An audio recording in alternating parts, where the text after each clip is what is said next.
Emakhosini, Thokozani, Camagu, Lesedi, Kganya.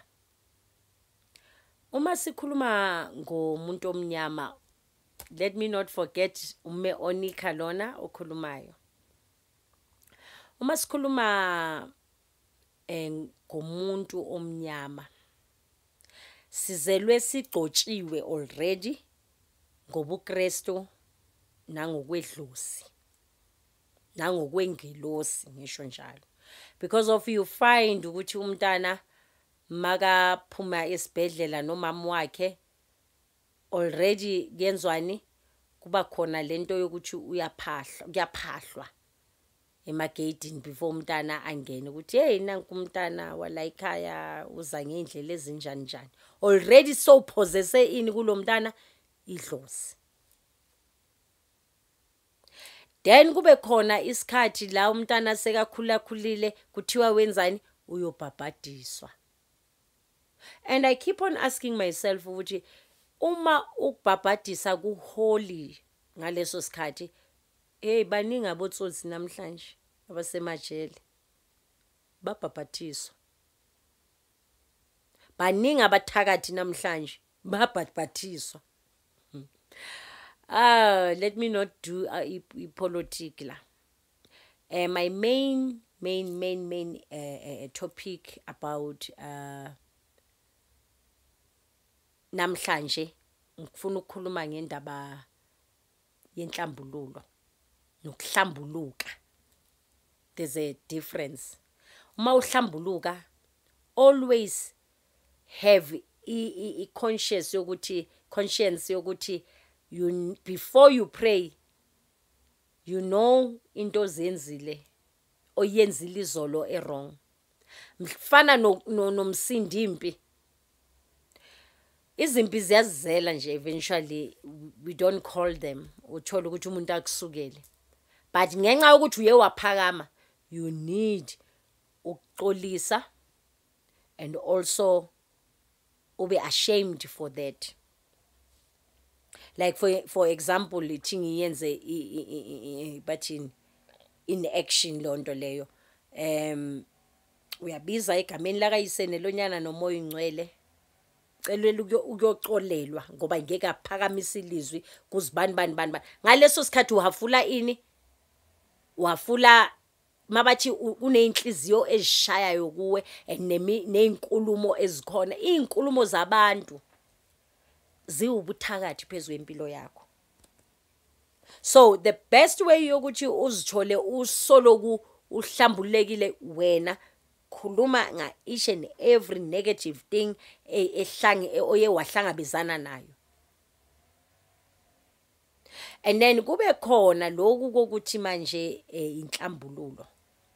Inhlambululo, we really need inhlambululo. Uyinyanga, umporofite, uyisiguli sikamoya noma ubani, inhlambululo is very important. Cleansing. Ngoba ngisho nengane encane, you know, kukhona isiwasho sabantwana, kukhona imbiza zabantwana, kukhona besides sifake scientific politic, manje sikhulume nje raw. Ngikhuluma nabantu abama ancestral believers. Umntana omncane uyaba na imbiza, bese wena umuntu omdala ufuna ukuphila nje. Kunengane encane kunawe ekwazi ukugeza ngesiwasho, ekwazi ukugeza ngamanzi apinki. Kokunye akusubuthakathi, abantu bazilungisela into zabo. That's why you'll find namhlanje emsebenzini ubone kahle ukuthi lo zibani uyasloya kanti useyinsebenzweni zakhe zokukhanya. Yazi idlozi maseli kukhanyisela, yazi idlozi maseli kufakela isichitho esingeke salashwa umuthi nange ngisho neswasho.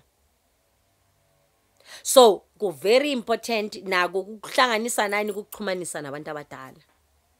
Lokuhlambululwa sikhuluma ngendaba zokuthi ngiyafutha namhlanje, ngiyageza namhlanje, ngiyagaba namhlanje. Izo lezi zinto engikhuluma ngazo, ama treatment. You are in treatment ukuthi nezidliso zihlali la kuwena, nezichitho, so that namaphupho avuleke and your third eye. Everyone une third eye. Everyone must dream.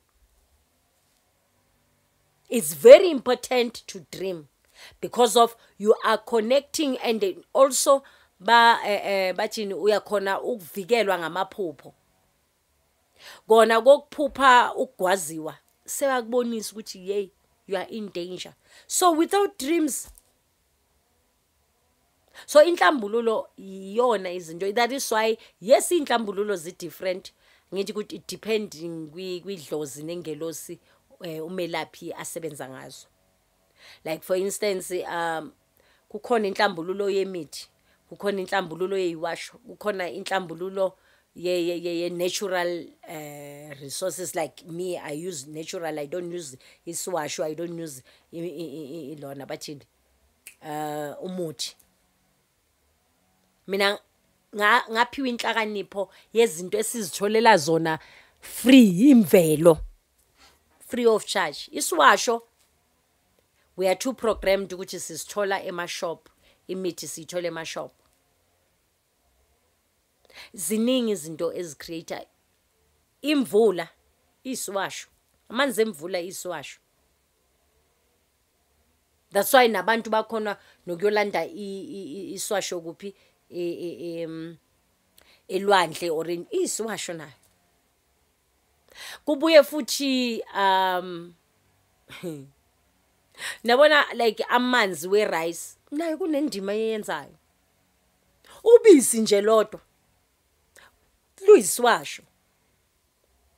Angifuna ukukhipha lot of information, but ke there are natural resources.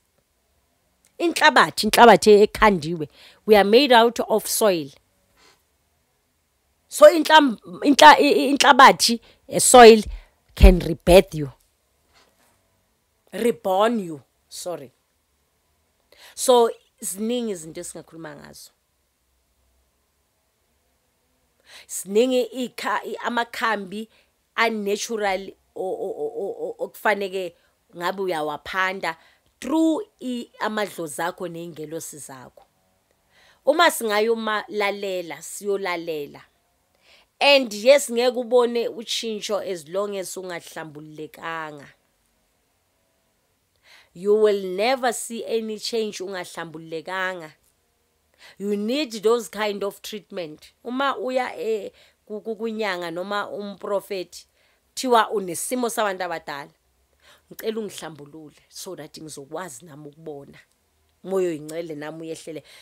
Ngaloko ukuhlambulula kuyenza ube clean because of akubu mixed nani, kunemiyalo yakhona ukuthi manje no sex, no alcohol, no spiti empilweni yakho, you eat certain food kanjalo prepare for your spiritual journey.